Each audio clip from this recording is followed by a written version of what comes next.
quedaría muy poquito, creo que menos de 30 minutos.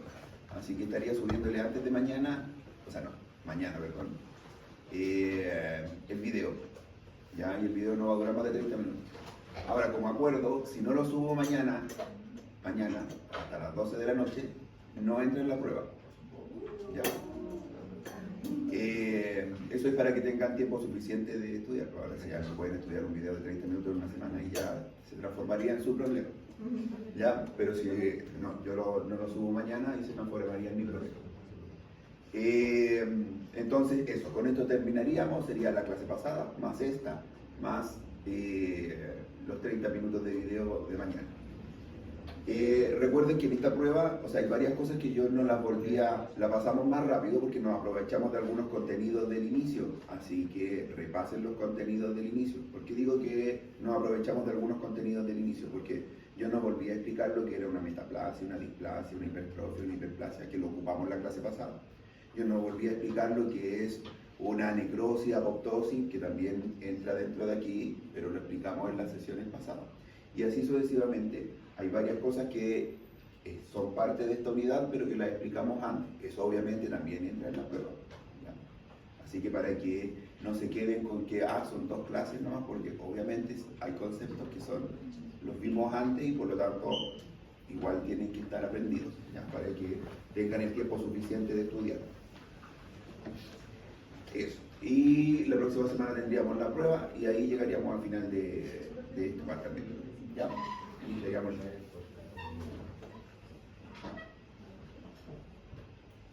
Ya chicos, partamos entonces. Hoy día tenemos que ver 4 cosas. Las 4 cosas son bien puntuales. Uno son las bases moleculares, que la clase pasada vimos que las bases moleculares tenían que ver con los genes que permitían que se generara el cáncer. 2 tipos de genes, los protooncogenes y los antioncogenes, que todos los tenemos, no es solo de los pacientes con cáncer. ¿Ya? ¿Cuáles son agentes carcinógenos, o sea, cosas que nos provocan cáncer? ¿Cómo progresa un tumor? Y cómo es la respuesta inmune frente al tumor. Esas son las 4 cositas que vamos a ver el día de hoy. También lo vimos en la clase, lo vimos en la clase pasada, cuáles eran las características, y esto a modo de repaso. Características a grandes rasgos de una célula normal y de una célula maligna. ¿Y se acuerdan cómo le íbamos a decir a todos los tipos de tumores? Hola. ¿Fueran benignos o malignos? Neoplasia, ¿cierto? Ya, entonces a todos los tipos de neoplasias, fueran malignos o benignos, le íbamos a decir neoplasia. Y no porque fuera una neoplasia significaba necesariamente que fuera maligno, así que un tumor también puede tener características de célula normal, así como características de célula maligna. Entonces, ¿cuáles son algunas de las características de una célula normal? Que nos hace pensar que es normal, que tiene un crecimiento regulado, que responde a señales de diferenciación, que tiene una apoptosis funcional, que hace una reparación del ADN eficiente y que puede hacer senescencia replicativa. ¿Quiere decir eso? O sea, que envejece cada vez que se replica. En la clase pasada dimos un ejemplo de que las células malignas no envejecen, ¿cierto? Son eternas. Y por otro lado, una célula maligna tiene una proliferación descontrolada, tiene pérdida de la diferenciación. ¿Recuerdan que eso también lo vimos, que cuando lo mirábamos al microscopio no se parecía a la célula de la cual venía? Tiene evasión de la apoptosis, por eso es eterna, no muere nunca. Tiene inestabilidad genómica, eso no lo hemos visto, pero lo vamos a ver ahora. Y es inmortal. ¿Ya? Esas son entonces las características a grandes rasgos, el resumen de las características que hablamos en la clase pasada.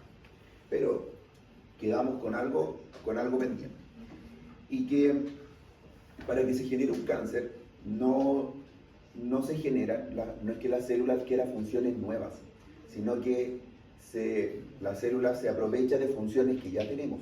O sea, todos tenemos potencialmente genes que pueden producirnos cáncer. Y la característica de un cáncer, la fundamental, es la reproducción descontrolada. O sea, que se puede reproducir de manera descontrolada y que nadie la vigila.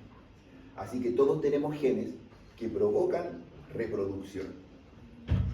Pero necesitamos de otros genes, para que se por acá, ¿no? Y todos tenemos que, vamos a guardar silencio.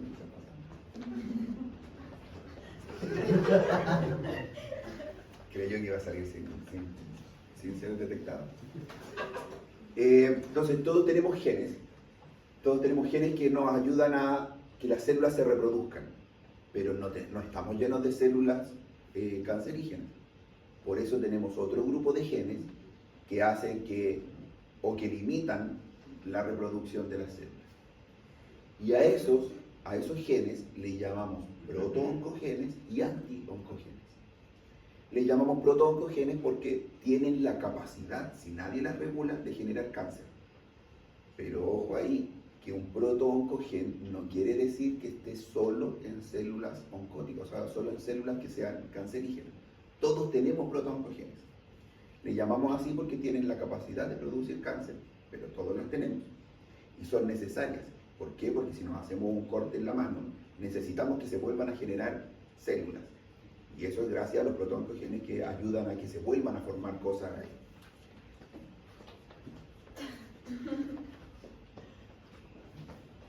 Y tenemos otros que se llaman antioncogenes.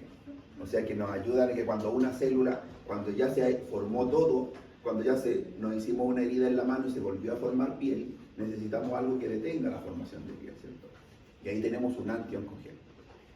Esa balanza tiene que estar completamente regulada. Necesitamos un equilibrio entre los protooncogenes y los antioncogenes. Y eso es lo que vamos a ver ahora, cuáles son algunos de los principales protooncogenes y antioncogenes. Eso es lo mismo que dice acá. Está sonando un... afuera. ¿Y qué canción es?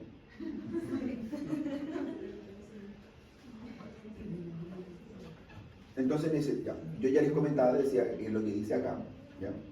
¿Cuáles son algunos de los principales protooncogenes? Tenemos unos que se llaman factores de crecimiento. Y ahí tenemos los factores de crecimiento endotelial vascular, factores de crecimiento plaquetario, factores de crecimiento endotelial, que es lo que dice ahí. ¿Ya? A modo de un factor de crecimiento, termina en GF. ¿Ya? Entonces, todos los factores de crecimiento van a tener una GF al final. Y las letras que están antes nos van a decir de qué es. Por ejemplo, EGF es un factor de crecimiento endotelial. FGF, factor de crecimiento fibroblástico. PDGF es un factor de crecimiento plaquetario diferencial. ¿Ya? Entonces, cada uno nos va a decir lo que tiene antes. ¿Ya? Y ahí nos faltó ahí el más importante, que es el endotelial vascular, el factor de crecimiento endotelial vascular. Entonces, los factores de crecimiento nos ayudan a que cuando se produzca daño, se vuelva a generar plaquetas, se vuelva a generar endotelio, se vuelvan a generar vasos sanguíneos. Para eso nos sirven los factores de crecimiento. Tenemos receptores, ¿ya? Donde el HER2, ¿se acuerdan de qué era ese? Se lo vimos al principio. ¿Ah? De cáncer de mama. ¿Y qué es lo que hacía ese receptor? Era un receptor de proliferación. Cuando a ese receptor se le unía algo, la célula empieza a proliferar. ¿Ya? Así que tenemos receptores que le ayudan a la célula a proliferar. Tenemos transductores, o sea, cosas que nos ayudan a transmitir información desde la membrana del citoplasma hacia el núcleo, y tenemos factores nucleares, que son cosas que actúan directo en el núcleo. Todo eso le llamamos protooncogenes porque nos ayudan a que la célula crezca, se diferencie y se reproduzca. Hola, pasemos. Ya. La semana pasada hablábamos de que todo este proceso, todos estos protooncogenes están súper regulados en el cuerpo. En una persona normal está muy regulado. O sea, nosotros no vamos a tener que se produzca factor de crecimiento endotelial vascular si es que no tenemos una herida que amerite que se produzca ese factor. Pero las células cancerígenas son capaces de autogenerar factores de crecimiento. O sea, de generar algo para que hacerse crecer a ellas mismas. A eso le llamamos autocrino. Entonces, todos estos protooncogenes están regulados en una persona normal, pero en una persona con cáncer están desregulados, y las propias células cancerígenas son capaces de retroalimentarse a sí mismas para seguir creciendo. A eso le llamamos autocrino. ¿Por qué puede pasar que una persona que tenía todo esto normal, ¿cierto?, de repente ya no esté normal? De repente empieza a crecer sola, empieza a producir solo estos factores de crecimiento, estos receptores, estos factores Y ahí hay varias cosas que pueden pasar. Todo va a depender de cuál de todos estos factores se afecta. Porque la mayoría de las veces se afecta uno o dos factores y eso desencadena una cascada gigante hacia adelante. Entonces pueden ocurrir mutaciones puntuales, translocaciones o amplificaciones génicas, ¿ya? Son los tres grandes mecanismos que activan a los oncogenes. O sea, que mute algo dentro del ADN, que se trasloque algo que antes estaba en este cromosoma, ahora pasa a estar en otro cromosoma, o que se amplifique un gen, que un gen que estaba en poquita cantidad comience a aumentar su cantidad. ¿Qué cosa se les ocurre? ¿Qué cosa se les ocurre a ustedes que podría provocar alguna de estas cosas? Que lo vamos a ver más adelante, pero para que lo vamos sacando. ¿Por qué podría ocurrir una mutación puntual? Radiación, muy bien. Por un virus, ¿ya? Por un químico. ¿Por qué podría ocurrir una translocación? ¿No? ¿De qué depende de que ocurra una translocación? ¿En qué momento la célula ocurre translocación? La translocación es que un cromosoma que tiene el locus y un locus que está aquí pasa a estar en otro lugar donde no debería estar. ¿En qué momento pasa eso? Cuando las células se están dividiendo, ¿cierto? Porque no pasa en otro momento. En otro momento, cuando una célula ya dejó de dividirse, los cromosomas no empiezan a conjugarse y a translocar. Con algunas excepciones de unas moléculas que se llaman transposones. Pero cuando la célula se está dividiendo, tiene riesgo de translocar genes. Eso nos lleva a que si una célula se está dividiendo demasiado, aumenta el riesgo de translocaciones. Se aumenta el riesgo de hacer oncogenes. Y por último, la amplificación génica. Una de las cosas más importantes para eso son los virus. Pues esos son los proto-oncogenes, o sea, los genes que ayudan a producir cáncer. Pero tenemos otros genes que son anti-oncogénicos, o también llamados genes supresores de tumores, que nos ayudan a evitar que eso pase. Y ahí tenemos estos, y de hecho yo creo que estos son los más importantes, los que siempre se nombran en todos lados, que son, también le llamamos los guardianes del ADN, porque cuando detectan que hay un problema en el ADN, actúan. Generalmente hay dos maneras de actuar, intentando reparar el problema, y si el problema no se puede reparar, abortan el ciclo celular, para que ese problema no se traspase a las generaciones que vienen. Ustedes recuerdan, ¿cierto? La replicación, una mitosis, tiene varias etapas, S, G1, G2, ¿ya? Y en cada transición de S a G1, de G1 a G2 y así, hay una molécula que ayuda a verificar que todo el ADN esté correcto. Si todo está correcto, se permite pasar a la segunda etapa. Si no está correcto, se aborta y hasta ahí el ciclo celular se detiene, ¿ya? Entonces los genes supresores de tumores actúan cuando los daños del ADN son irreparables. Tenemos moléculas que van a intentar reparar el ADN. Si no se puede y es irreparable, actúan los genes supresores de tumores. Dentro de esto, lejos, el más importante que ustedes van a ver en todos lados es el primero, el P53. ¿Ya? Es uno de los principales guardianes del genoma. Por lo tanto, cuando muta el P53, es uno de los principales productores de cáncer. Y es casi seguro, con más de un 50% de probabilidades de que si muta ese gen del P53, a esa persona se le va a producir un cáncer. Lo bueno es que es un gen que está bien resguardado.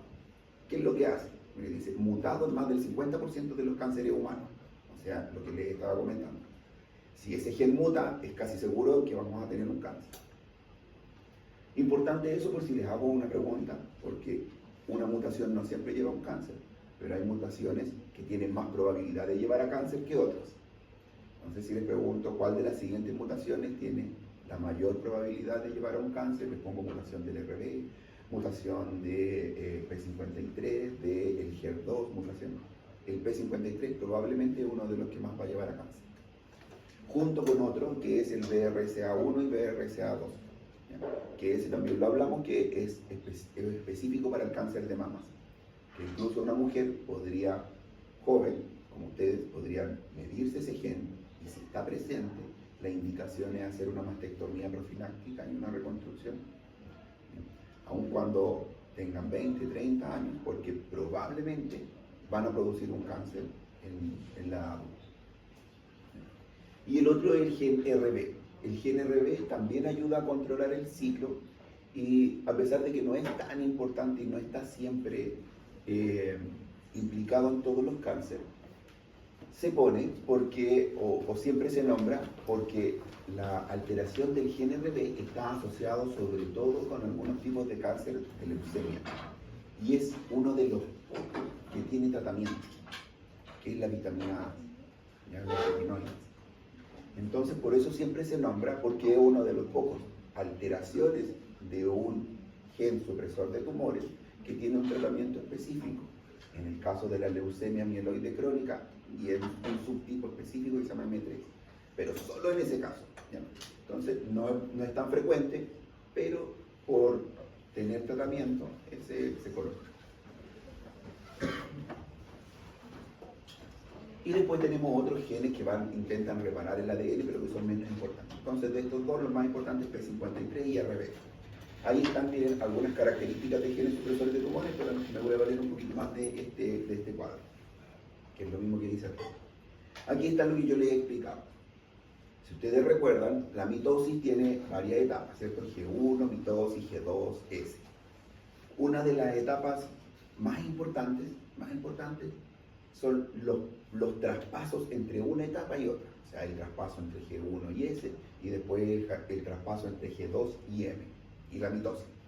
¿Por qué es el paso más importante? ¿Por qué en S? ¿Se acuerdan qué pasa en S? La replicación del ADN. Bien, la replicación del ADN. Por lo tanto, cuando una célula va a entrar a replicar su ADN, tenemos que verificar que el ADN esté bien, porque si no si el ADN no está bien, se va a replicar de manera incorrecta. Así que tenemos un primer punto de control entre G1 y S, que es este que dice aquí RB. Y tenemos un segundo punto de control entre G2 y la mitosis.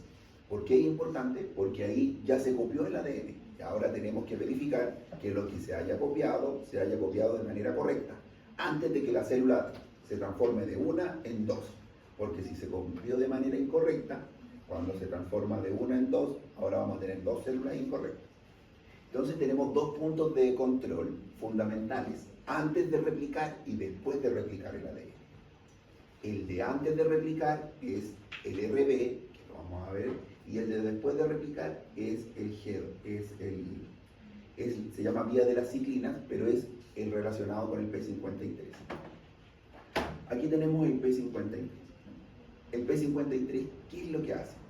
Cuando encuentra en condiciones normales, si vemos la imagen de arriba, el P53 cuando encuentra una zona dañada del ADN, se une a esa zona, ¿ya? Se activa. Eso es lo que tenemos arriba. Y hay tres caminos que puede seguir ahí el P53. Uno es detiene en G1, detiene todo en G1 y dice, paremos aquí, hay algo dañado. Y de ahí hay dos posibles vías. Dice, si el daño es muy pequeño, se puede intentar reparar el ADN. Se frena el ciclo y se intenta reparar. Si no, la célula entra en apoptosis. Entonces el P53 tiene la capacidad de decidir estas dos cosas. Detecta un daño y decide si se puede reparar o si esa célula es irreparable porque se tiene que destruir. Y eso es lo que nos indica aquí abajo en las dos siguientes. Reparación del ADN o apoptosis, si corresponde, si no se puede reparar. ¿Ya? Esto ahí. Aquí al lado tenemos la vía, por eso yo les decía que el P53 también le llamamos vía de las ciclinas, porque el gen P53 activa toda una vía, que es la vía de las ciclinas, que dice ciclina CDK2, que si le volvemos acá, es esto que vemos aquí que dice ciclinas. ¿Ya? Ahora ojo, que la vía del P53 es la más conocida, pero si hay un P53 es porque hay un P1, P2, P3, P4, hasta llegar al P53. Así que eso quiere decir que hay muchos otros P, no todos sirven para lo mismo. Y por otro lado, miren, abajo tenemos la imagen donde dice qué pasa cuando el P53 no funciona. Si el P53 no funciona y el ADN está dañado, entonces nadie detecta ese daño, nadie lo corrige, ni nadie hace entrar en apoptosis esa célula. Por lo tanto, el ADN se le da el pase para copiarse con el daño. De ahí quedan otras opciones todavía. Puede ser que la célula, quedan otras opciones, me refiero a que puede que alguien detecte el error más adelante, pero el ADN ya va a estar copiado. Así que lo único que le quedaría a esa célula es tal vez morir, pero el daño ya no se puede reparar. Superado el punto del P53, el ADN ya se copió, el daño se copió, lo único que nos quedaría es ingresar a la célula apoptosis. Por eso es tan fundamental esta molécula P53, porque si se sobrepasa esta molécula, el daño se copia. ¿Ya? Así que ya tenemos una célula dañada. Y de ahí cuesta mucho más. ¿Quién dejó cerrado ahí para que pasen para acá adelante?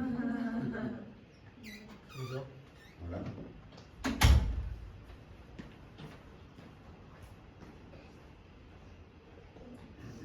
¿Ya? Y por otro lado, miren, tenemos al RB.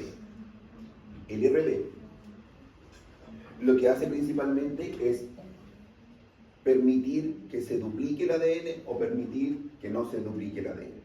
Para eso, acá tenemos que el RB, que es esta flechita que se encuentra aquí representada, está unida a una molécula arriba, que está fosforilada. Esa molécula se puede fosforilar más o fosforilar menos. Cuando está muy fosforilada, libera a esto que se llama E2F. El RB siempre viene unido al E2F. Pero para poder actuar necesita estar hiperfosforilada y eso permite que la vía se transcriba, o sea que traspasemos de G1 a S. Pero si no ocurre esa hiperfosforilación, entonces no se va a liberar el E2F, y si no se libera el E2F, los genes no se transcriben. Entonces básicamente esta vía de control de RB-E2F depende de la fosforilación de RB. Muy fosforilada se transcribe, poco fosforilada no se transcribe. Entonces aquí dice hiperfosforilación, hipofosforilación. La gracia es que estas fosforilaciones dependen en parte de la vitamina A. Por eso, el déficit de vitamina A pudiese asociarse con un tipo específico de alteración de la fosforilación de RB. Y por eso generalmente se nombra porque es una de las pocas causas tratables de cáncer o de alteración de un gen supresor de tumor. ¿Vamos bien hasta ahí con los dos principales mecanismos? Ya. Y miren, lo último que agregar aquí es que si ustedes se dan cuenta, yo les decía, una de las cosas que permite activar esta fosforilación es la vitamina A, pero no es la única. Hay otras cosas que permiten activarla. Y aquí arriba nos encontramos con esas otras cosas, que son los factores de crecimiento. Por eso son importantes los factores de crecimiento, porque nos permiten que se transcriban los genes. Y por eso los tumores producen factores de crecimiento de manera independiente. Bien.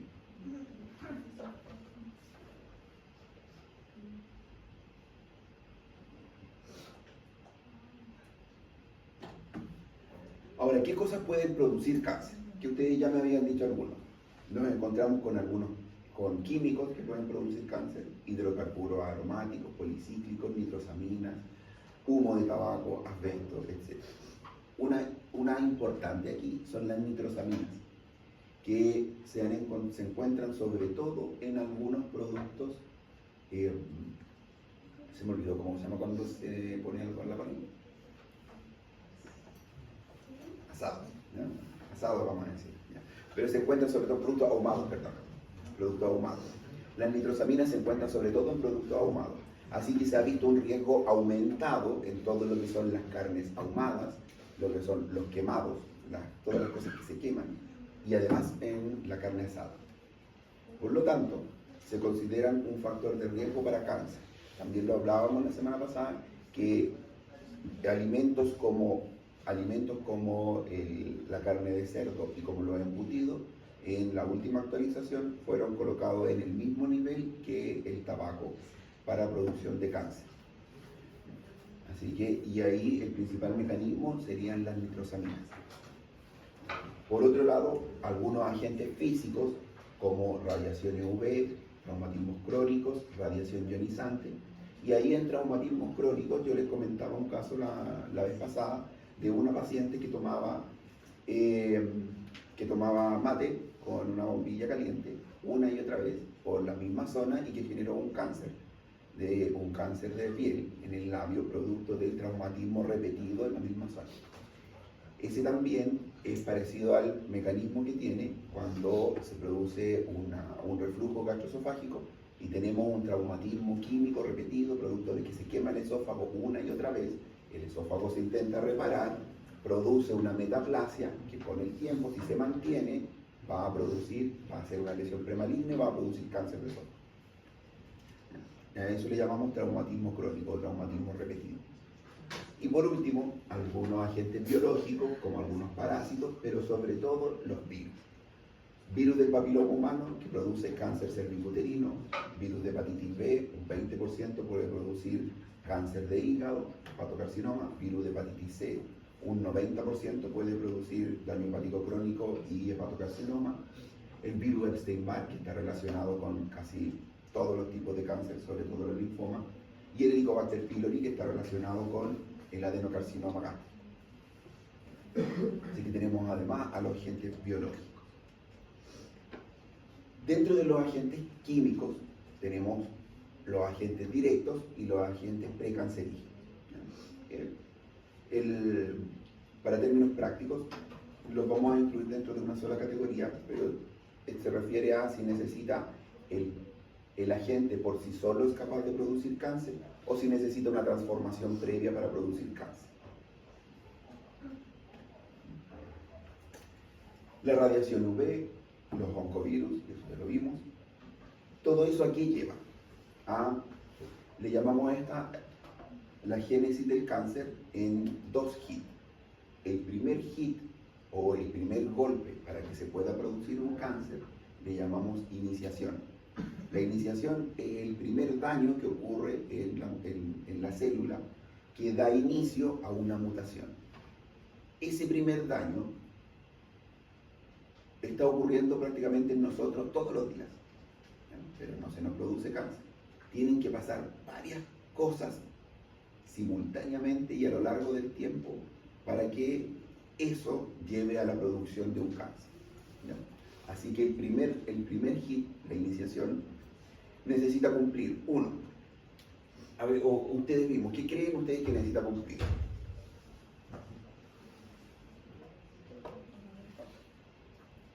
¿Qué creen ustedes? ¿Qué condiciones necesita cumplir una mutación? Si yo digo que las mutaciones están ocurriendo en nosotros todos los días, pero no todos tenemos cáncer siempre.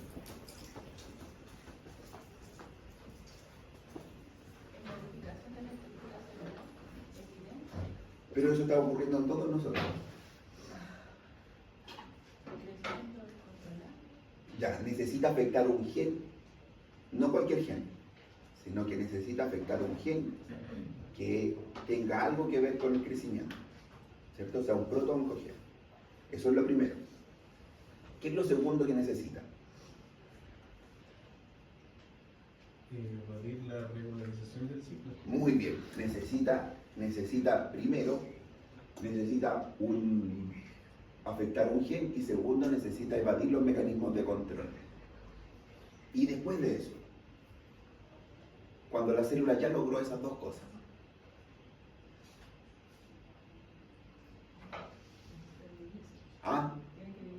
bien, a eso le llamamos promoción. ¿Ya? Entonces, se dan cuenta, las etapas son bastante lógicas. Lo primero que necesitamos para iniciar un cáncer es una mutación.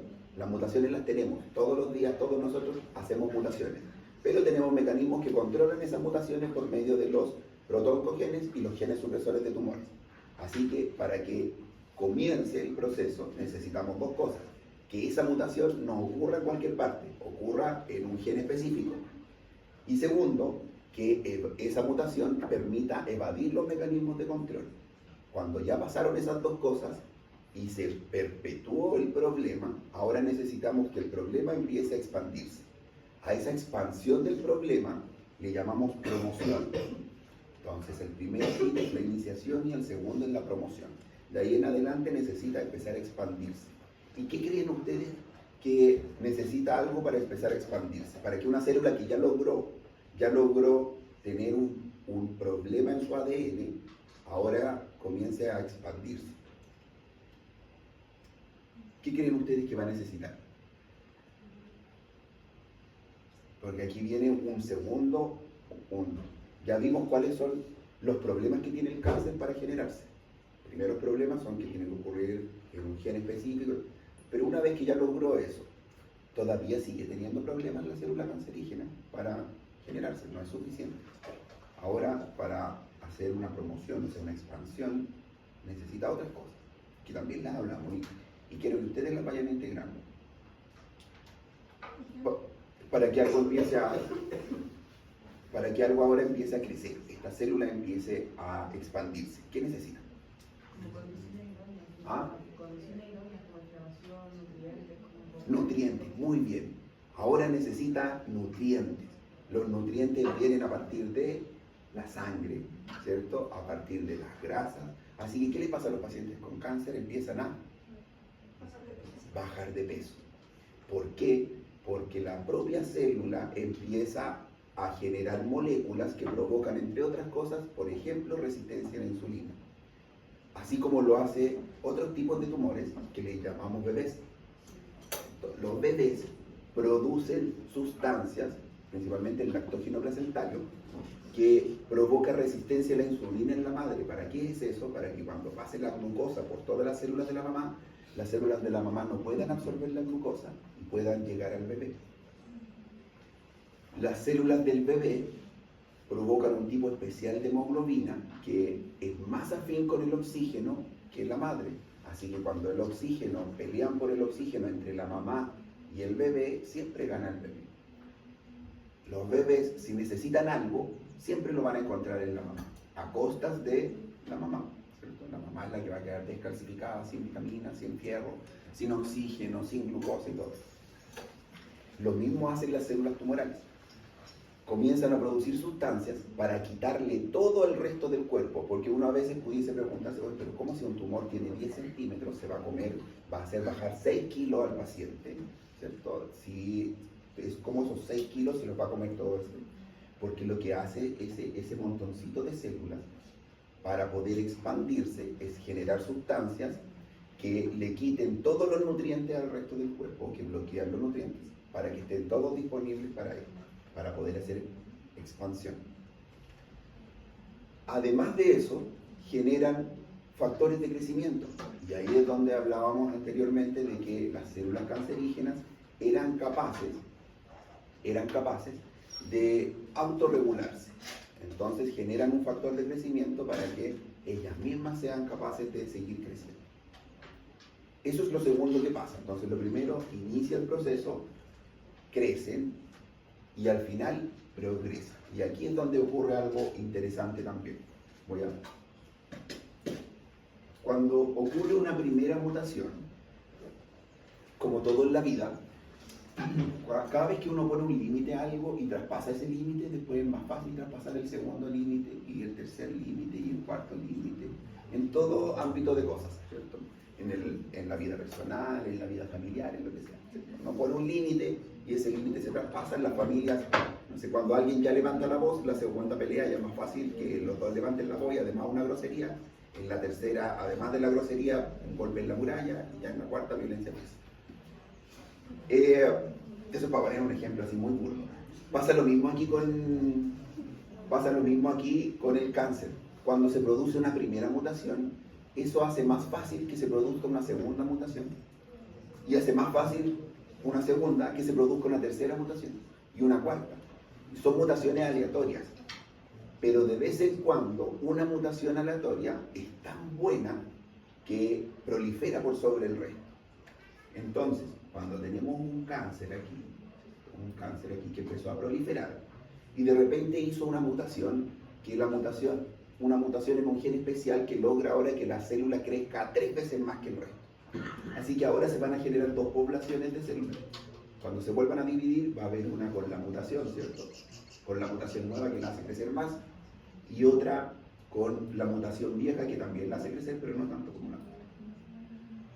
Luego de eso, eso posibilita que haya una cuarta mutación y la cuarta mutación va a hacer que a lo mejor provoca que esta célula crezca más y además adquiera un color diferente o sea capaz de moverse o infiltrar lugares diferentes.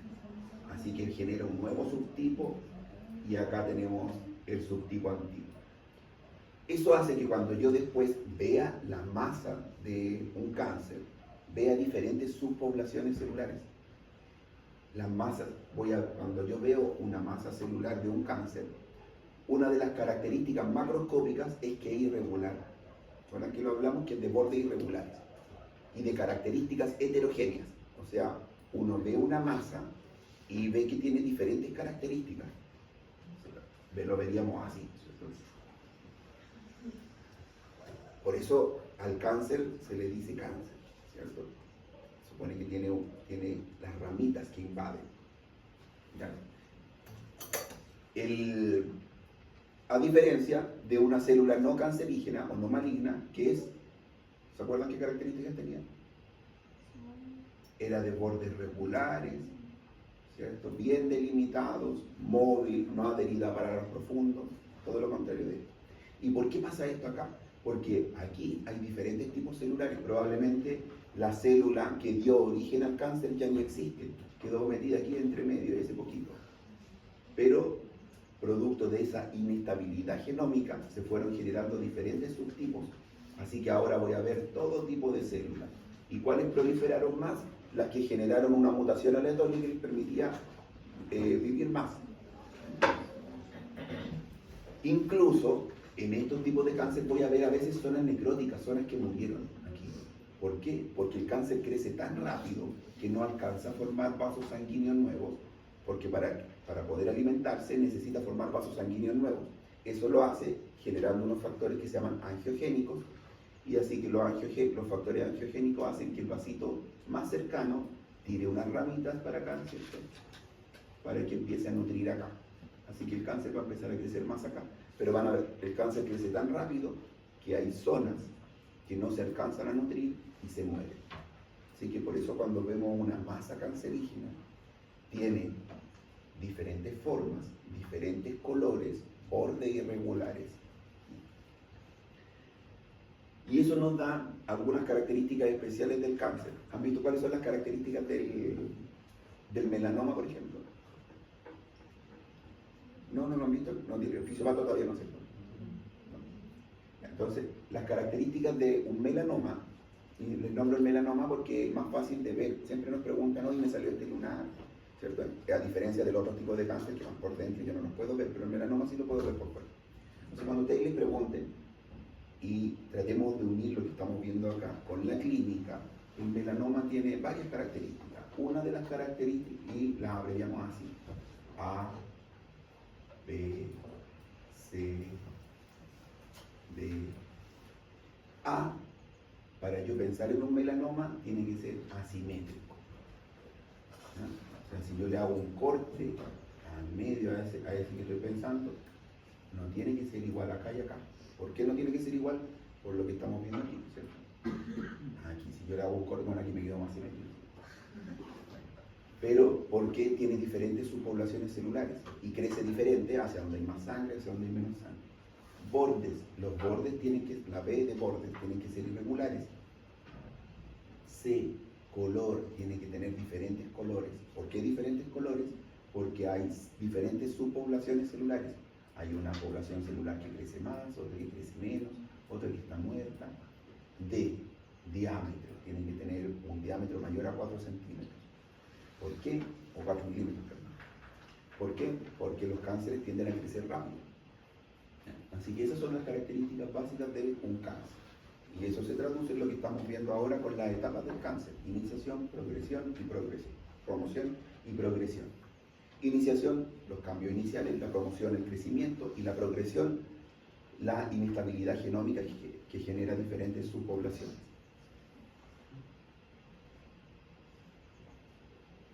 Esto lleva a que al final la célula que yo pesquiso en un cáncer prácticamente no se parece en nada a la célula que dio origen al cáncer. Y eso le llamamos pérdida de diferenciación. Y según la clase pasada, ¿qué era lo que pasa cuando hay una pérdida de diferenciación?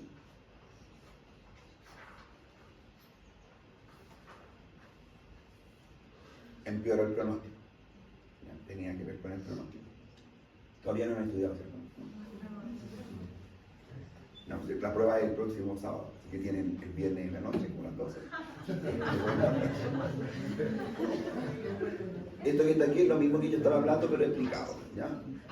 Las fases de expansión clonal, todo lo mismo que he estado explicando, pero ahora, ¿cómo va creciendo un cáncer en el tiempo? ¿Ya? El crecimiento del cáncer no es uniforme, sino que tiende a acelerarse y desacelerarse en el tiempo, dependiendo de varios factores, ¿ya? Que son los mismos que hemos estado hablando, pero le vamos a ir poniendo el nombre. Entonces, el crecimiento tumoral no es uniforme, inicialmente es muy rápido hasta que se frena. ¿Y por qué creen ustedes que se frena el crecimiento del cáncer? Porque le faltan nutrientes, ¿ya? Con el tiempo le empieza a faltar nutrientes, empieza a faltar vasos sanguíneos, y en ese momento se frena. Y en ese momento cuando se frena, empieza a generar lo que llamamos el síndrome consultivo, empieza a consumir al paciente, ¿ya? Y ahí el paciente es cuando empieza a tener menos ánimo, le llamamos astenia, adinamia, fatiga, ¿cierto? Si han escuchado hablar del síndrome consultivo, le llamamos a que el paciente se empieza a consumir a sí mismo, ¿ya? Física y psicológicamente, porque los pacientes con cáncer se empiezan a consumir tanto que no solamente agotan sus reservas de proteínas, sus reservas de grasa, sino que también se asocia a fatiga, a depresión, ¿ya? Ansiedad, a cosas neurobiológicas. Entonces, el primer crecimiento del cáncer es exponencial y luego se frena. Y si lo ponemos acá, bien aquí en esto, sería un crecimiento así y luego vendría un crecimiento así, ¿ya? Pero el crecimiento siempre va hacia arriba, pero una primera parte exponencial y una segunda parte donde se frena dependiendo de las limitaciones del paciente, ¿ya?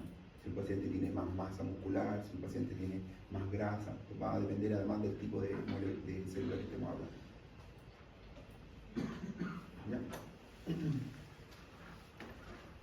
Aquí tenemos a grandes rasgos los componentes de la cinética tumoral, el porcentaje de células que crecen. Ahora, ojo, no todas las, como el cáncer necesita tanta energía, no todas las células del cáncer tienden a crecer, sino que generalmente se selecciona una subpoblación del cáncer. Eso es lo que nos dice aquí, que la subpoblación del cáncer, o sea, generalmente entre alrededor de un 10 y hasta un 90, dependiendo, es lo que está creciendo. O sea, de toda mi masa tumoral, una subpoblación que es la que está mejor adaptada, la que está más cerca de la fuente de energía, la que tiene más vasos sanguíneos, la que tiene mejor sobrevivencia, esa es la que está creciendo, ¿ya? Alrededor de un 10% dependiendo del tipo celular, va a ser el tiempo que se demore. Uno de los cánceres que actúa más rápido son las leucemias. ¿Por qué? Porque las células leucémicas que vienen de la sangre vienen de una célula que ya de por sí se dividía rápido. Así que ahora se divide 3 veces más rápido. Así que uno de los factores importantes para decidir el pronóstico de un cáncer es de qué célula viene, porque la célula va a crecer más lento o más rápido dependiendo de la célula que venga. Si viene de una célula que ya crecía rápido, como las células de la sangre, ese cáncer va a avanzar rapidísimo. O sea, en un par de meses podemos tener un paciente que inició con leucemia y que avanzó hacia fases finales muy rápido. Diferente a lo que pasa con una célula que no se dividía normalmente y que ahora se comenzó a dividir de manera normal. Por ejemplo, un tumor cerebral. Las células del cerebro normalmente han perdido la capacidad de dividirse. Por lo tanto, si aparece un cáncer, no va a crecer tan rápido porque esas células no estaban especializadas para dividirse. Tienen que ocurrir varios cambios para que eso pueda pasar. Pero, lo que sí va a generar rápido son síntomas. ¿Por qué va a generar rápido síntomas? Porque un tumor en el cerebro es un tumor dentro de una caja cerrada. Diferente a lo que pasa en el resto del cuerpo. Si tenemos un tumor aquí, tenemos un espacio gigante para que empiece a crecer hacia arriba. Pero si tenemos un tumor en el cráneo que mide 2 centímetros, ese tumor no tiene hacia dónde crecer. La única forma de que pueda crecer es que presione lo que está al lado. Y al presionar lo que está al lado, va a generar síntomas. Así que a pesar de que los síntomas de un tumor no siempre dependen de lo grande del tumor, ¿ya? Ni de su capacidad de crecimiento. Esto ya lo habíamos dicho, los tumores son capaces de autoalimentarse, hay mecanismos que le llamamos autocrinos, o sea, el propio tumor es capaz de producir cosas para alimentarse, o mecanismos paracrinos, cosas que están al lado, ¿cierto?, del estroma circundante que es capaz de alimentar al tumor.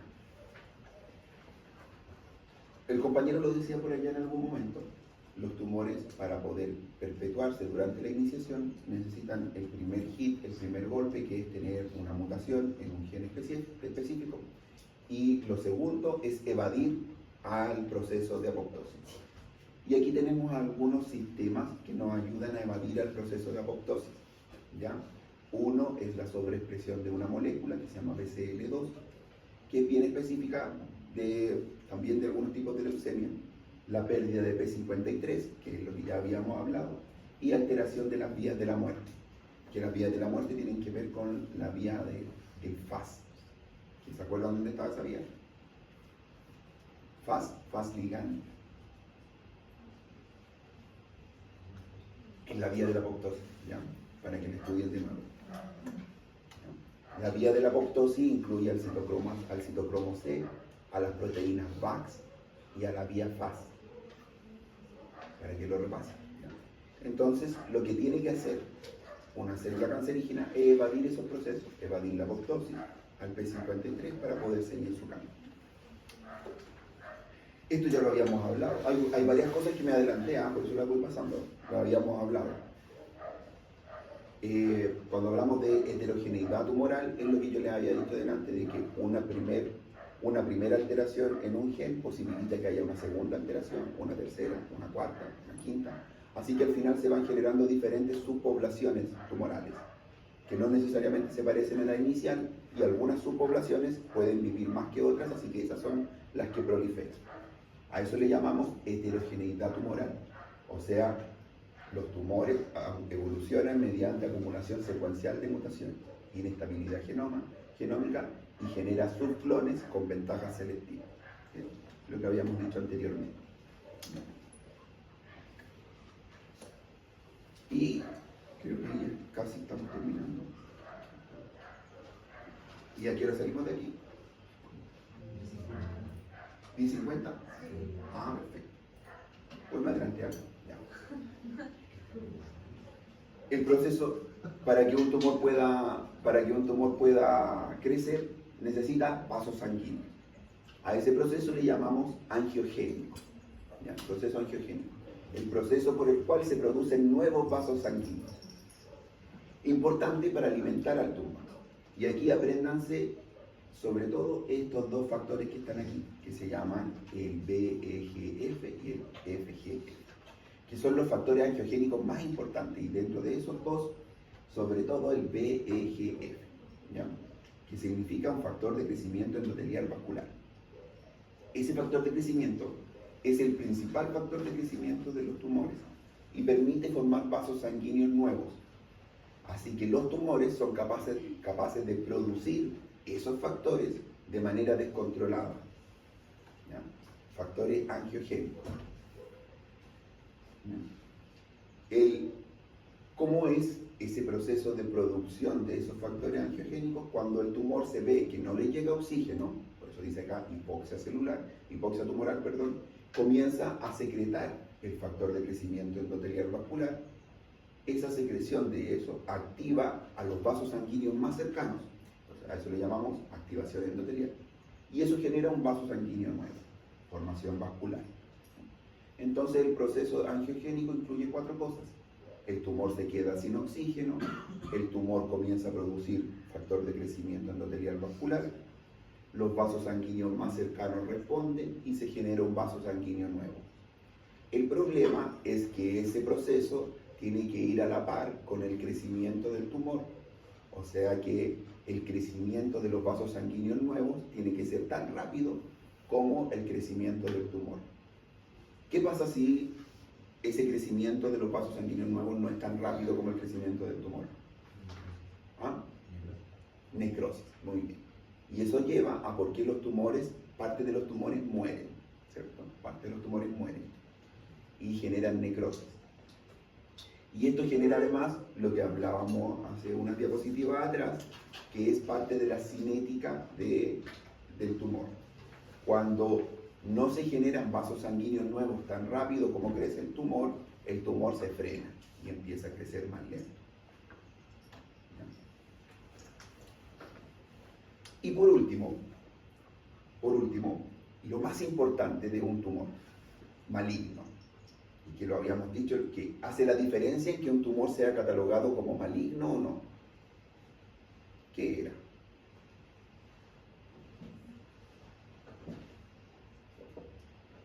Como avión para la rueda.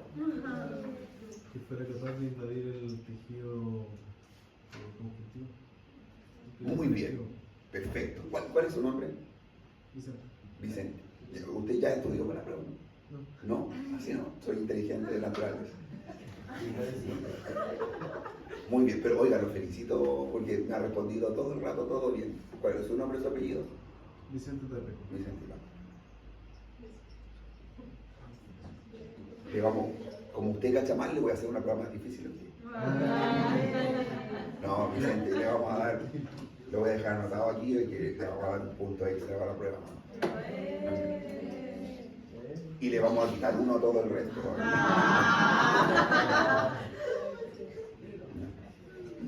Bien, entonces lo más importante para que un cáncer sea llamado cáncer es que tiene que invadir, tiene que infiltrarse, porque si un cáncer no es capaz de invadir, entonces no es maligno, se queda ahí para siempre, nunca va a pasar nada. ¿Sí? Tiene que ser capaz de invadir, a eso le llamamos metástasis, que de hecho poquito la clase que voy a subir en video es de metástasis. ¿Ya? Que eso es lo único que nos va a faltar. A ese proceso le llamamos metástasis. Bueno, aparte del proceso en realidad, porque una cosa es invadir y otra es hacer metástasis, que metástasis es viajar hacia otro lugar. Pero para poder hacer metástasis, primero tiene que invadir. Todos los tejidos del cuerpo no están flotando o no nos encontramos de repente con la grasa metida dentro del músculo. Hay una lámina que separa el tejido graso del músculo. Hay una lámina que separa la piel de lo que está por debajo de la piel. Hay una lámina que separa el tendón de lo que es el músculo. Entonces tenemos láminas o tenemos límites entre todos los tejidos, ¿ya? Incluso dentro de los mismos músculos, cuando hablamos de que tenemos un músculo, el gastrocnemio y el sóleo, no es que estén juntitos, ¿cierto? Están envueltos en una fascia y la fascia separa los músculos y podemos separar los vastos en dos vastos diferentes, no están juntos. Así que todos los tejidos del cuerpo tienen un límite. La mayoría de las veces le llamamos membrana basal. ¿Ya? Una membrana que limita este tejido con el tejido que viene. Eso nos permite que no se mezclen las cosas. Bueno, aquí esa membrana basal en los cánceres malignos se ve sobrepasada. ¿Ya? Y para que eso pueda ocurrir, tienen que ocurrir varias cosas. Primero, pérdida de adhesión. Hay una molécula, cuando nosotros tenemos piel, las moléculas de la piel están bien pegadas unas con otras. Las moléculas del endotelio también están pegadas unas con otras. Por diferentes uniones, le llamamos uniones estrechas, o en este caso, E-caderina, que la E-caderina es una molécula como un ganchito que permite unir una célula con otra. Eso nos permite de que una célula no se vaya flotando por ahí, sino que estén todas unidas. ¿Ya? Cuando hay un cáncer, esas moléculas no se forman. De hecho, una de las cosas que pasa, las células cancerígenas, como crecen tan rápido, hacen solo lo necesario para poder crecer. y de lo que no es necesario dejan de producirlo. O sea, ya no, mi único objetivo en la vida, dice la célula tumoral, es reproducirme. Para reproducirme no necesito un receptor que me ayude a que no me infecte un virus. Así que pierden moléculas de adhesión leucocitaria. No necesito una molécula que me ayude a adherirme a la molécula de al lado. Total, me voy a dividir muy rápido, así que no necesito estar unida a la molécula de al lado. Así que pierden varias características y hacen solo lo fundamental. Así que una de las cosas que hay es pérdida de la adhesión. Eso es lo primero, y permite ahora que las células sean móviles y no estén unidas al tejido de al lado. Incluso ustedes cuando en algún momento, ahora hay algo bastante bueno en el internado, que antes en el tiempo que estaba yo no estaba, que ahora van al servicio médico legal. Entonces cuando vayan al servicio médico legal y tengan la posibilidad de tocar un cáncer, de tocar un tejido, se van a dar cuenta de que una de las cosas que los tejidos cancerígenos tienden a no ser una masa dura, sino que tienden a ser friables, o sea, como que se disgregan solos. Tanto así que las células no están unidas unas con otras, que hay un proceso que se llama sembrado. No sé si lo han escuchado hablar, yo a veces supongamos me meto a sacar la vesícula y había un cáncer de vesícula. Y la vesícula cuando uno se mete a sacarla, lo normal sería que uno la saque completa, la meta dentro de una bolsa dentro de la cavidad abdominal y la saque dentro de la bolsa. Pero supongamos que por X motivo no pude. ¿Qué pasa? A veces uno entra, uno entra y lo primero que hace es reventar la vesícula, ¿ya? Por X motivo. Eso provoca, como las células no están unidas, provoca que si yo saco la vesícula así, voy sembrando las células cancerígenas a lo largo de todo lo que toco aquí adentro. Por lo tanto, al poco tiempo después, voy a tener no solo un cáncer de vesícula, sino que además un cáncer peritoneal, un cáncer de piel, y así sucesivamente. A eso le llamamos sembrado, producto de esta pérdida de adhesión. Las células no están unidas, sino que las voy sembrando por todo lo que toco a lo largo del camino. Degradación de la materia extracelular. ¿Ya? Las células también hay algo que las rodea y también permite que se mantenga un tejido estable. Bueno, en el cáncer ese tejido extracelular ya no existe. Una célula al lado de otra no pegada, por eso es un tejido tan friable que se desarma solo. Motilidad. Las propias células, como yo ya lo decía, ya no necesitan hacer algunas cosas. Yo necesito reproducirme, nada más. Así que no necesito estar bien formada, tener un citoesqueleto espectacular. No, necesito reproducirme. Así que no hay un buen citoesqueleto. Y las células, al no estar bien formadas, ahora pueden pasar por lugares que antes no podían pasar. Es como tener una pelota. Si yo tengo una pelota inflada y le intento pasar por una reja, no puedo, porque tiene su citoesqueleto. Pero si ahora ya no tiene citoesqueleto y está desinflada, puedo pasarla por lugares súper estrechos y ahora puede avanzar hacia lugares donde antes ya no podía llegar. Lo mismo le pasa a la célula. Al no tener citoesqueleto, ahora puede llegar a lugares que antes no podía llegar. Y por último, una transición epitelio-mesénquima. Si ustedes recuerdan en biología, que en biología sí lo tuvieron, ¿cierto? Y lo recuerdan. ¿Ya? En el endotelio, o sea, en biología, tenemos 3 capitas que se forman al principio: ectodermo, mesodermo y endodermo.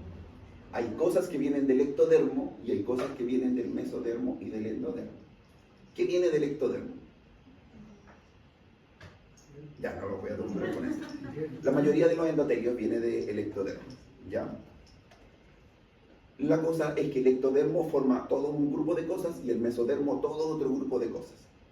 Eso es fundamental porque esas son células bien diferenciadas, muy bien diferenciadas. O sea, las cosas del ectodermo no forman cosas del mesodermo. Y eso permite selectividad. En el caso de un cáncer, se pierde esa diferenciación entre lo que va a formar epitelio y lo que va a formar mesénquima. O sea, se pierde la diferenciación de lo que forma recubrimiento a lo que forma la base de un órgano, que son dos cosas diferentes, un recubrimiento con la base. Por lo tanto, ahora la célula puede formar lo que quiera y llegar donde quiera. Ya no está diferenciada entre células ectodérmicas o células mesodérmicas. Y esas son las 4 características básicas de la infiltración local, que las vamos a preguntar. Teniendo esas 4 cosas, o sea que ya la célula no tenga matriz, que la célula no tenga citoesqueleto y que la célula ya no esté unida, ahora puede viajar por el cuerpo, pero no puede viajar de cualquier cosa, de cualquier manera. Necesita algo para viajar, y en el cuerpo tenemos pocas cosas por donde viajar. Una, la vía linfática, así que una de las vías de diseminación. Cuando una célula ya puede infiltrar, ahora se va a diseminar algunas por la vía linfática. Y cada célula tiene algunas preferencias. ¿Ya? La vía hematógena, ¿ya? La vía hematógena, y la vía aquí dice transcelómica, pero le llamamos por contigüidad, que es casi un sembrado, o sea, se va a lo que está más cerca. Si la vesícula queda contactando con el hígado, le traspasa al hígado primero el cáncer. ¿Ya? El saber por dónde se ve un cáncer nos ayuda a saber a qué lugar es más probable que haga metástasis.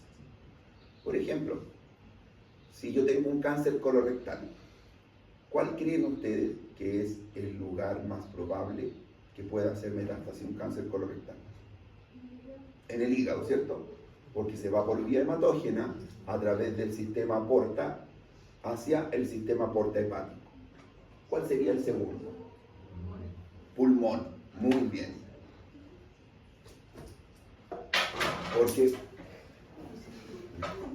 Porque después del sistema porta, ¿cierto? Va a llegar a vena cava, atrio derecho, ventrículo derecho, arterias pulmonares, pulmón.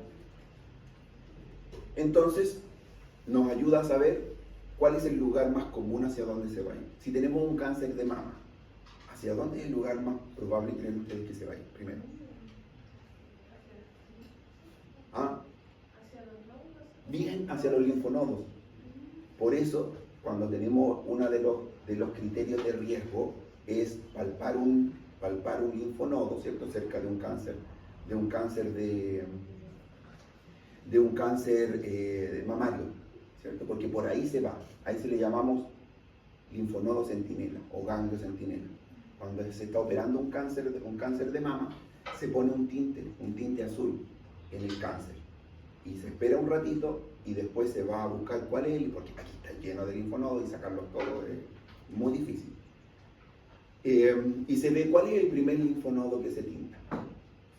Y se va a poner azul ese linfonodo, yo lo saco, lo miro al microscopio, eso se hace dentro del pabellón, es una biopsia intraoperatoria.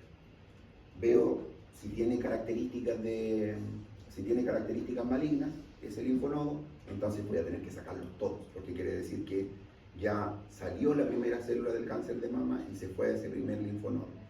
Si ese linfonodo no está afectado, como es el primero al que se debió haber ido, yo puedo decir, si no está aquí, tampoco va a estar en el otro, porque tiene que haber pasado por ahí. Así que no saco los linfonodos. Así se puede hacer una mastectomía con linfadenectomía o sin linfadenectomía. Entonces, saber esa información me permite a mí saber dónde ir a buscar las metástasis, saber cómo hacer las cirugías, etc. Y me interesa que eso lo vayan entendiendo para no tener que ir aprendiéndoselo de memoria. Como yo les comentaba antes, que a los alumnos de séptimo yo les hago también una com, le hacemos preparación para una com. Y como hay muchas cosas, bueno, que la generación de ahora es un poco especial porque es la generación de la pandemia, que estuvieron de segundo hasta quinto en pandemia. Entonces entiendo que hay algunas cosas que no lograron aprender, sino que es memoria. Es memoria para ellos.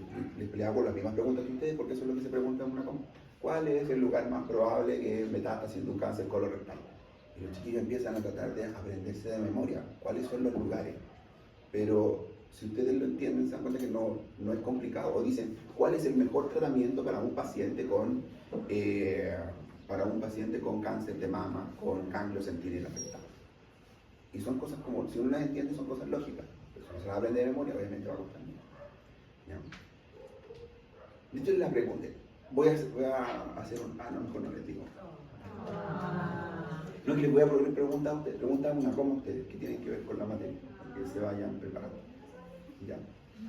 Pregunta una com en la prueba que viene.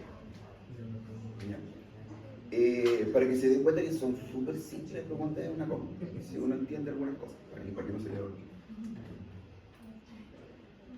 Ahí está cómo se hace la cascada de la metástasis, que no la voy a entrar en detalle porque en la clase que voy a hacer es en formato de cápsula acerca de la metástasis, pero que primero hay una invasión local, una extravasación, supervivencia, extravasación y colonización. Generalmente, otra cosa aquí importante es que el cáncer, a la metástasis le llamamos cánceres secundarios y al tumor o al cáncer de donde viene la metástasis le llamamos tumor primario. A veces encontramos el secundario antes que el primario, entonces ahí hay que ir a buscar el primario. Y a veces encontramos el primario y hay que ir a buscar la metástasis. Por eso la mayoría de las veces lo indicado en el caso de un cáncer es pedir un TAC de tórax, abdomen y pelvis. O sea, ir a buscar las metástasis, ¿ya? O ir a buscar el cáncer primario. O también hoy en día se puede pedir algo que se llama PET-CT. ¿Lo han escuchado? El PET-CT es tomar algo marcado con algo radioactivo, hay varias formas de marcarlo. Lo que más se marca es la glucosa. Entonces el paciente, yo le hago tomar glucosa y después de eso espero un ratito y voy a hacerle un TAC de arriba a abajo y veo en qué lugares se acumuló la glucosa. Y es súper bueno, ¿por qué? Porque me permite a mí ver en qué lugares se acumuló la glucosa. Hay algunos lugares obvios donde se va a acumular la glucosa, eso lo pasamos por alto. Pero imagínense que se acumule glucosa en el pulmón, o en el abdomen, o en el colon. Y como ya vimos, quien más requiere nutrientes son los cánceres. Así que los cánceres son los que más acumulan glucosa. Así que así podemos saber dónde hay cáncer. Y ahí como dato, hay una forma que podrían usar ustedes para obviar o para saltarse el sistema, que es tomar. ¿Están grabando? Entonces no digo nada. No, es que hay algo que daña la respuesta inmune, esto que no estamos atendiendo. Por último, tenemos un sistema que nos ayuda a que si ya se produjeron todos los sistemas posibles. ¿Qué pasó? ¿Me está haciendo la hora? Si ya se evadieron todos los sistemas posibles y ya tenemos el cáncer instalado, el cáncer ya hizo metástasis, todo, aún tenemos una salvación. Pero una salvación entre comillas porque nos ayuda a mantener el cáncer a raya, más no nos va a eliminar el cáncer. Pero tenemos una salvación que es el sistema inmune. Y principalmente dentro del sistema inmune los linfocitos T y los derivados de los linfocitos T. Los linfocitos T, los CD8, los CD4 y los natural killer. Todos esos nos permiten detectar células tumorales y destruirlas. El problema es que los tumores también, como ya les dije, dejan de enviar señales que activen a los linfocitos. Así que también pueden evadir ese sistema. Pero tenemos un sistema que puede suprimir tumores, que es la última barrera de defensa. Esto nos explica por qué los pacientes inmunosuprimidos tienen más riesgo de hacer cáncer. Por ejemplo, un paciente con VIH. Un paciente con VIH tiene más riesgo de cáncer. Un paciente con diabetes, que también es considerado un inmunosuprimido, también tiene más riesgo de cáncer. Entonces, los pacientes inmunosuprimidos tienen más riesgo de cáncer porque tienen un sistema menos. Díganme. En su experiencia, ¿qué sabe como del origen emocional del cáncer? ¿El origen qué? Como emocional del cáncer. Como, no sé, hay una crisis muy grande en su vida. Ah, sí, también. Ya, pero eso tiene una explicación. Hay un programa de televisión donde un médico que antes era bien conocido dijo algo similar y lo funaron por todos lados. No sé si lo vieron en ese caso. Porque después salieron, obviamente, él habló sobre la génesis del cáncer desde el punto de vista del estrés emocional. Eso tiene una base fisiopatológica y es una de las explicaciones, pero no es suficiente por sí sola. ¿Ya? ¿Qué es lo que pasaría cuando alguien tiene un estrés en la vida persistente y grande? Se genera cortisol. El cortisol en pequeñas dosis por poco tiempo nos ayuda, ¿ya? Pero si se mantiene durante mucho tiempo activo, es un inmunosupresor. Funciona bajando el sistema inmune. Genera varias otras cosas, pero la que nos interesa es que baja el sistema inmune. Y al bajar el sistema inmune, posibilita que aparezcan algunos cánceres. Porque tenemos una respuesta inmune menos, la respuesta inmune tumoral. Pero por sí solo no es suficiente, porque ya vimos que esto va al final de todo. Antes tienen que haber pasado muchas otras cosas. Iniciación, promoción, expansión. Por sí solo no es suficiente para dar origen a un cáncer.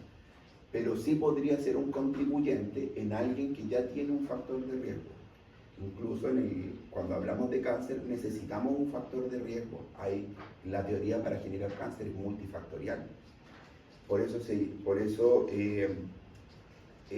necesitamos de alguna alteración genética, o sea, un factor predisponente genético, necesitamos de algún factor de exposición, que son los que vimos, ultravioleta, radiación, y después necesitamos algo que perpetúe eso en el tiempo. Entonces necesitan varios factores. Eso explica por qué, por ejemplo, alguien que fuma 5 años produce cáncer y otro necesita de 20 para producir cáncer. Ahora, ojo, que el tabaco, o no el tabaco en sí, sino todo lo que involucra al cigarrillo, es un cancerígeno comprobado y genera cáncer en el 100% de las personas. Alguien podrá decirme, pero mi abuela fumó 80 años y murió de un ataque al corazón, o la atropelló un tren. O sea, murió de otra cosa. Es simplemente porque le faltó tiempo para generar el cáncer, ¿ya? Pero todas las personas que fuman, tarde o temprano van a desarrollar cáncer. El problema es que algunas necesitan más tiempo y otras necesitan menos, dependiendo de factores predisponentes que tengan o no, ¿ya? Es como hablar de, si yo pongo la mano al fuego, el 100% de los pacientes que ponen la mano al fuego se van a quemar.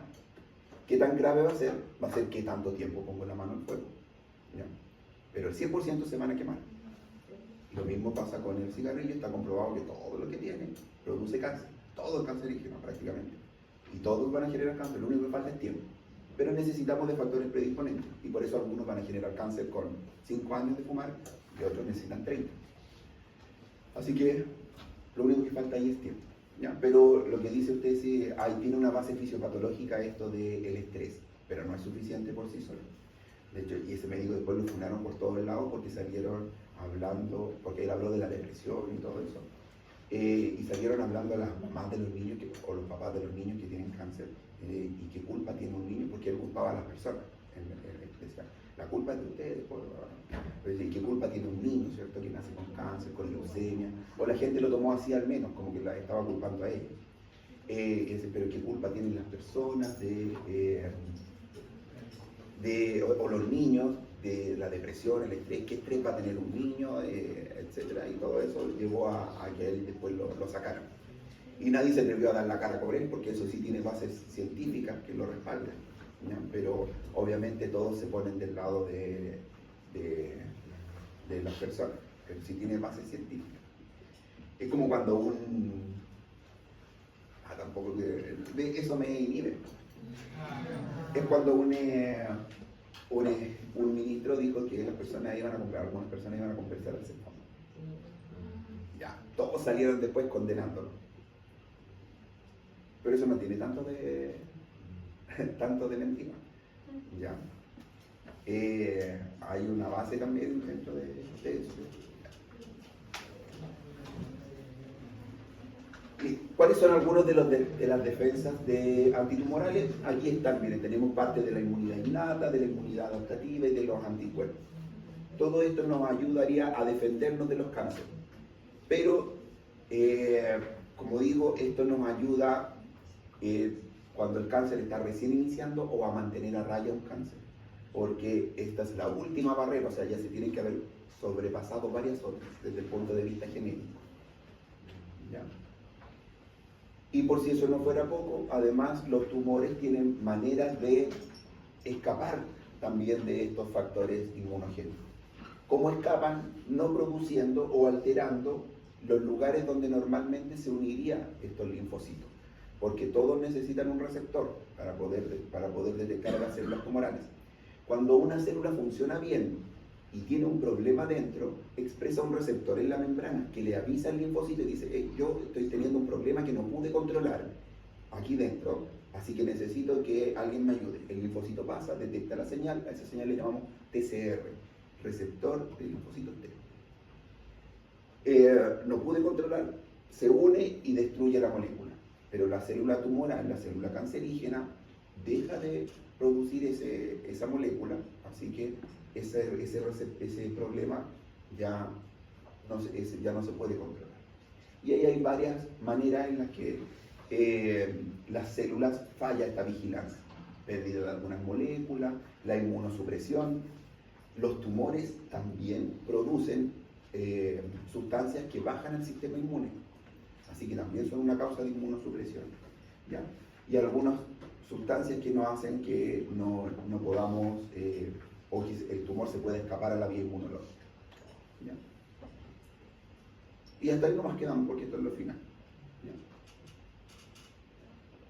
Con eso entonces daríamos por terminar la segunda parte.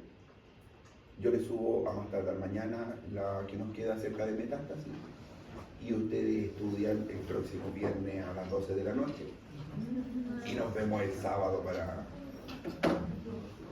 para la prueba. Los que les falta exponer ahora, nos juntamos